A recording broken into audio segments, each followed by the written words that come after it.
Oh, look at the lag. Ooh. Hello, buddy. Oh, look at this. Black Ops 2 at its absolute finest.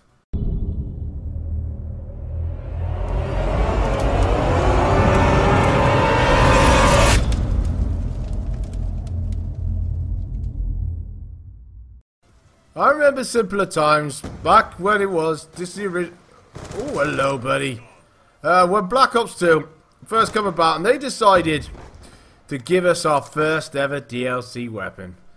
This was the most simplest time for DLC weapons, wasn't it? This... Oh, look at him, just chilled out, innit? Camped up away. And we managed to get this, the Peacekeeper. Obviously, this was the hybrid between an SMG and an assault rifle. Now, this gun... pretty much kind of started off a revolution, didn't it? Let's be honest. Absolute revolution in the end. The funny thing actually with that is actually dropped in a DLC pack called Revolution.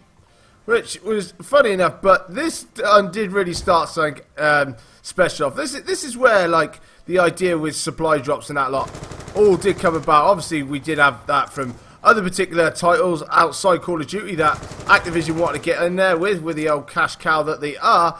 But, you know, this is where it very much all started. Oh, there's another one there.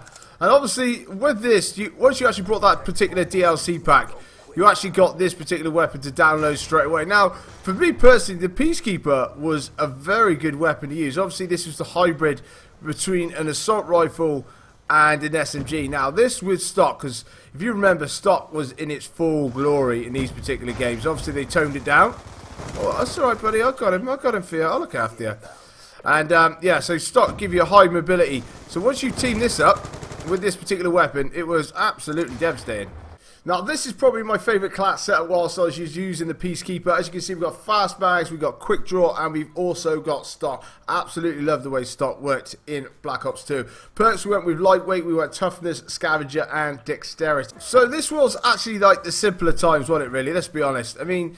you can actually buy a DLC pack, guaranteed a weapon with it, and to be honest with you, it'd make you want to buy that particular DLC pack, wouldn't it? Looking forward to now though, guys. The last few years, everything's been locked in supply drops. And as we know, that ain't never going to change anytime soon, that is for certain. But, saying that though, Infinite Warfare has changed the way things actually work, because at the moment what they're doing is they're actually adding weapons in and giving them to people with the season pass for free. But as we know, that particular game isn't exactly very well loved. So are they just doing it just mainly just to try and keep people actually playing that particular Call of Duty title, which is, for me personally, I think that is exactly what they're trying to do. I can't see it for 1 second being like this in World War II. I really, really can't. I think because World War II is going to be such a popular game, they're going to revert back to the old supply drop system straight away. Which is going to be quite annoying because, I mean, at the end of the day, it's nice to get free weapons. And if we can keep with the consistency the way that we had it with Infinite Warfare, okay, Infinite Warfare's got some weapon variants, which is a little bit worrying moving into World War II. Because in World War II...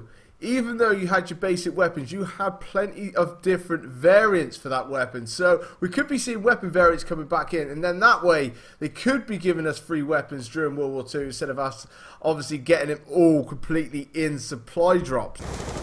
That is probably a bit of a long way off, let's be honest. It probably... well, oh, what the fuck is going on there? Yeah, I can't see it actually happening. I'm gonna be honest. Yeah, I would imagine that they're all gonna be locked straight away into supply drops again.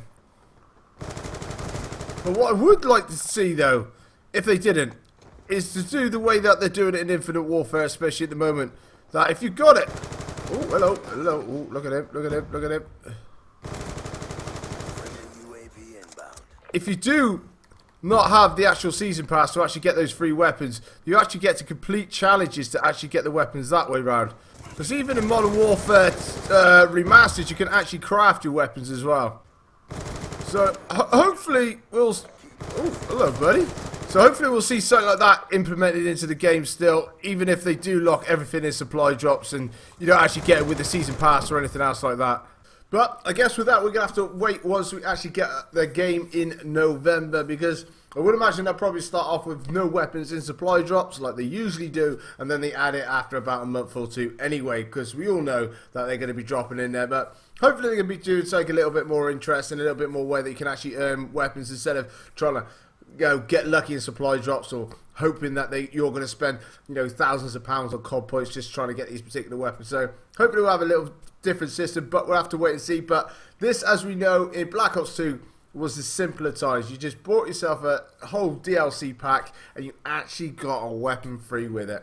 How good were those times? But they're long gone now. I'm afraid we are locked into these supply drops, and I can't see them going anywhere. So let me know, guys, in the comment section below exactly what you're thinking about how you like the system to work in World War II. I know a lot of people are just saying get rid of supply drops and just give us the weapons for free. That ain't going to happen, guys. But if you could just have a realistic idea of how you think that you definitely would like to see it working, it'd be very interesting to hear your points of view. But anyway, guys, coming up on my screen now is going to be the subscribe button. That lot, make sure you jump on that. And guys, also, if you'd like to jump on and join me in any of my live streams where I stream about 6 times a week, where we join on and talk about plenty of topics in regards to Call of Duty and everything else in between, feel free to do so as well. But this is going to be nearly last.